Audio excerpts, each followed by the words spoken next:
There is explosive new evidence tonight in the investigation into a website accused of enabling the trafficking of underage girls. For over a year now, our own ABC News investigation has taken us through a sordid world of young girls for sale and the efforts to stop it. This week, a major breakthrough with the Senate finding evidence that the executives of Backpage.com were not only aware that minors were being sold for sex through ads on the site, but actually went to lengths to hide it. Here's ABC's Gloria Riviera. How are you doing? For parents Tom and Nicole, this is a long-awaited day of reckoning. It's good to see you guys. I'm just a little nervous, you know. Yeah. They've come to the Capitol for a major hearing. It is time to accept that child sex trafficking has entered the digital age. Targeting Backpage.com, the controversial website they say destroyed their daughter's childhood. Backpage is a $600 million company built on selling sex, and importantly, on selling sex with children. The company's suited executives for the first time forced to stand and listen to a damning indictment on the national stage. Those children were still sold. They just tried to sanitize it. That, ladies and gentlemen, is the definition of evil. Simply evil. I first met Tom and Nicole last spring. Yeah, they took everything from my little girl. When I grow up, I'd like to be a doctor. Just a few short years after that video was taken, Tom and Nicole's then 15-year-old daughter, who we'll call Natalie, would be sold for sex through the escort listings on Backpage.com. How many encounters do you think you had during that time? Over 150. Over 150? Yeah. Would that have been possible without Backpage? No way. A high school freshman, Natalie got a bad grade in school and decided to run away, never suspecting that a childish rebellion would lead her on a dark path into the hands of a pimp.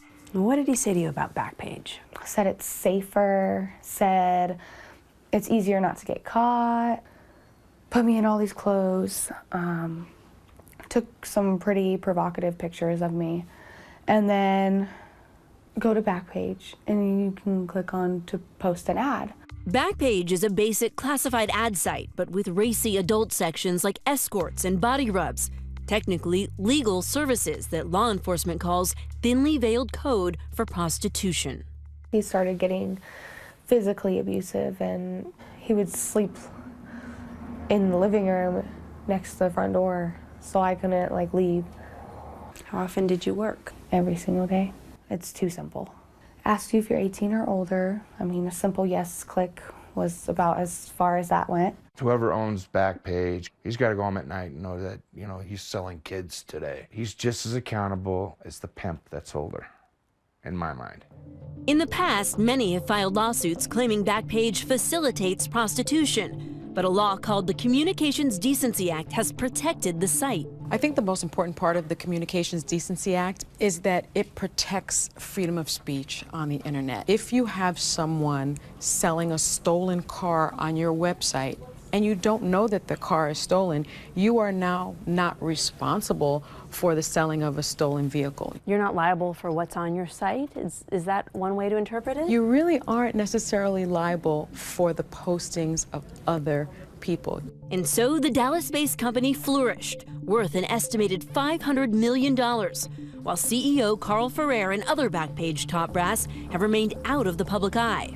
So last year, we decided to investigate Backpage after talking to Natalie's family and others who've lived through the same nightmare, who weren't yet ready to step out of the shadows. So between her going and you finding Crystal's photo on Backpage.com, how much time? 48 hours. 48 hours. But I remember that she had on the see-through lacy teddy.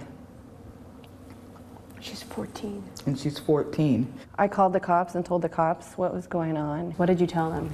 I told them that my daughter had been posted on Backpage and that she was only 15 and that they needed to do something. They had to go get her. We teamed up with Seattle's Vice Squad to find out for ourselves how simple it was for young girls to be sold online.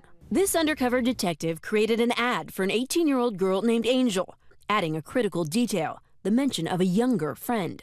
And then here's the kicker, right? Ask about my younger friend. Within minutes of pressing post, the ad was up and running. In just minutes, we have an ad that essentially is advertising an underage girl. That's why if you could kind of figure out Oh what my they God. want as far as that. We've gotten several phone calls, several texts. Another call. Now they're really coming in. Hey, beautiful, are you Angel?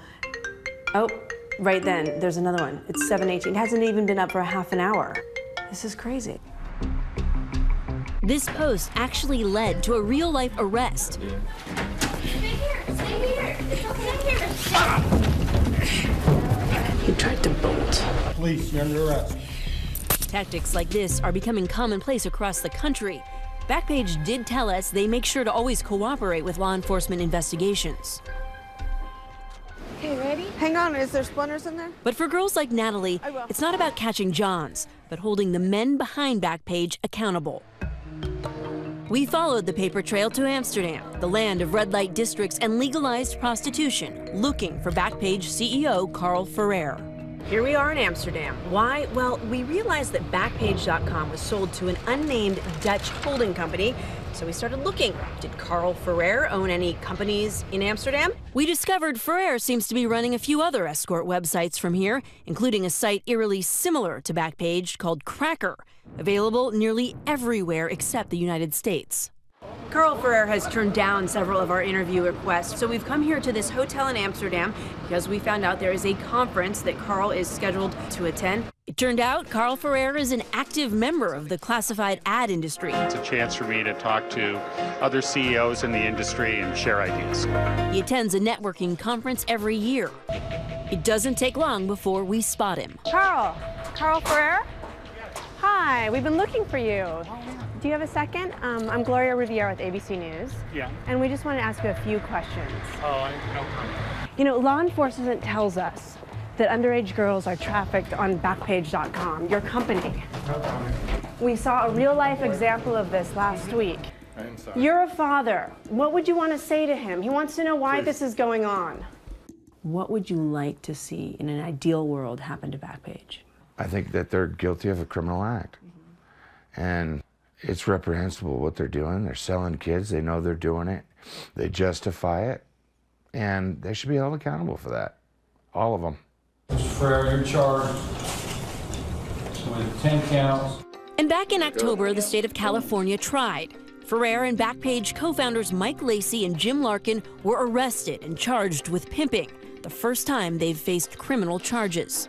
In the courtroom, Backpage's lawyers again argued that the charges were in violation of their First Amendment rights. There's already a situation where the rights of these defendants individually have been harmed considerably. And yet again, the judge sided with Backpage's defense, dismissing all charges, citing that critical law, the Communications Decency Act. Backpage has long touted their multi-tiered system for screening their adult ads, which includes employing moderators, a filter for keywords, and a user-reported flagging system. In 2012, their attorney Liz McDougall told Nightline, Online child exploitation exists, and the best tools to fight it are also online. And Backpage.com is currently one of the very best tools to fight it. claiming they report suspicious ads to the National Center for Missing and Exploited Children, or NCMEC.